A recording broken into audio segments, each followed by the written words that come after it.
Hey everybody, this is Dustin, your RV specialist. And today we're working on a Grand Design reflection. And a while back it came in here and I'm not sure what all we did, but we ended up replacing the front cap decal and the Grand Design logo decal underneath of it. And so I'm just checking in on Terry. He's ran across a little problem, but I'll let him update it and tell us more and other fixes that we can do. Hey Terry. Hey Dustin. So tell us what's going on. Well, it's the wrong decal. Okay. Obviously. I'm not going to cover where the old one went from the factory. I don't know where they got the decal from. But the only other option is we could actually match this color and paint the color on.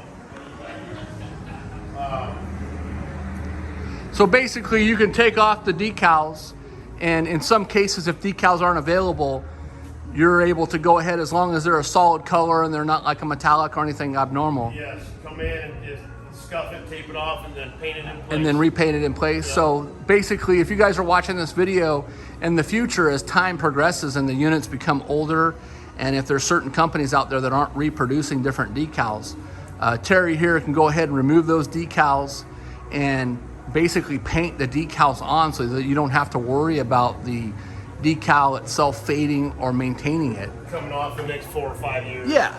So, and you know, most of the decals, there's different grades of decals. And so there's some that are like 3-year, 5-year, 7-year, based off the thickness of it. So make sure if you do have decals and you're wanting to protect them, we always recommend like putting on different products. There's different products that are out there specifically for decals. And then there's also products that we use, you know, just as simple as like a 303 UV protectant. So anyways, stay tuned for more. And if you haven't already joined our Grand Design RV repair shop, you know, what's in the RV shop with Dustin, we encourage you to do so you can see what's going on with the coaches that we're working on. And, you know, if your unit's in here, you can see the status on it, depending on when we release these videos. And you can get to see what the guys' challenges and stuff that we face every day. So thanks so much for watching. And hey, Terry, keep up the good work, man. We appreciate you.